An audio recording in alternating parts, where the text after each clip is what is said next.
Hello అండి. ఈరోజు మన వీడియోలో చూపించబోయే స్పెషల్ రెసిపీ వచ్చేసి చేపల ఫ్రై అండి. ఎక్కువ మసాలాలు వాడకుండా ఇంట్లోనే వాటితోనే ఎంతో రుచిగా చేసుకోవచ్చండి. మనం చేసుకునే ఈ చేపల ఫ్రైకి ఎక్కువ నూనె కూడా అవసరం లేదండి. అలాగే మన ఛానల్ని ఎవరైనా ఫస్ట్ టైం చూసినట్లయితే సబ్స్క్రైబ్ చేసుకోండి. ఆలస్యం చేయకుండా ఎలా చేయాలో చూసేద్దాం, వచ్చేయండి.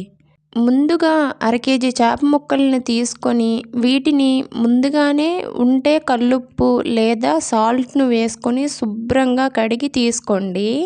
చేప ముక్కలు అనేవి మీడియం సైజ్ ముక్కలుగా చేసి తీసుకోవాలి.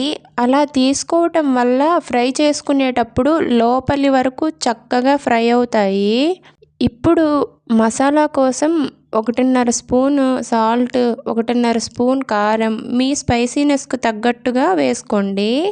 1/2 స్పూన్ పసుపు, 1 స్పూన్ గరం మసాలా, 1 స్పూన్ ధనియా పొడి, 1/2 స్పూన్ అల్లం వెల్లుల్లి పేస్ట్, ఉంటే చిటికెడు రెడ్ ఫుడ్ కలర్ను వేసుకోండి. ఇది ఆప్షనల్ మాత్రమే. ముందుగా వీటన్నిటినీ బాగా కలుపుకొని ఇలా కలుపుకున్న దీనిలో కొద్దిగా నీళ్లను వేసుకుంటూ కలుపుకోవాలి. ఇలా థిక్ పేస్ట్లా కలుపుకొని మసాలాలను ఒక్కొక్క ముక్కకు నిదానంగా మసాలాలు పట్టించుకోవాలి. ఇలా ఒక్కొక్కటిగా పట్టించుకోవటం వల్ల ముక్కలకు మసాలా బాగా పడతాయి. ఇలానే మిగిలిన అన్ని ముక్కలకు మసాలాలు పట్టించుకోవటమే. ఇలా మసాలాలు పట్టించిన తరువాత 10 నుంచి 15 నిమిషాలు ఉంచి తరువాత ఫ్రై చేసుకున్నా బాగుంటుంది. టైం లేనప్పుడు వెంటనే ఫ్రై చేసుకోవచ్చు.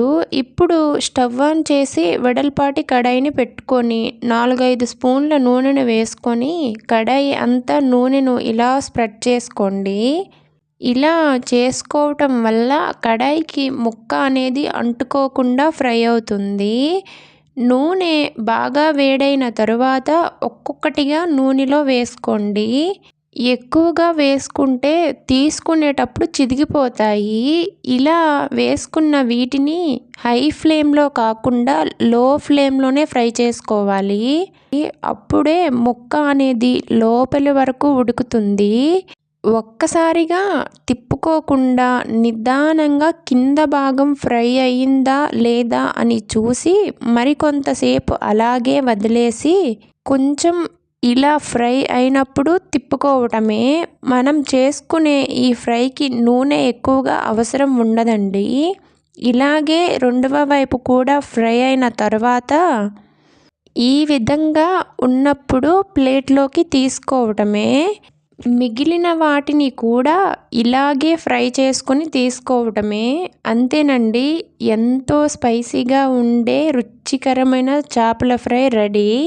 నూనె అనేది ఎక్కువగా పీల్చుకోకుండా చేప ముక్క అనేది లోపలి వరకు ఎంత బాగా క్రిస్పీగా ఫ్రై అయిందో. ఈ వీడియో కనుక నచ్చినట్లయితే లైక్ చేసి ఇలాంటి మరెన్నో వీడియోస్ చూడటం కోసం మన ఛానల్ని సబ్స్క్రైబ్ చేసుకోండి. మీరు కూడా ఒకసారి ట్రై చేసి ఎలా వచ్చిందో కామెంట్ చేసేయండి.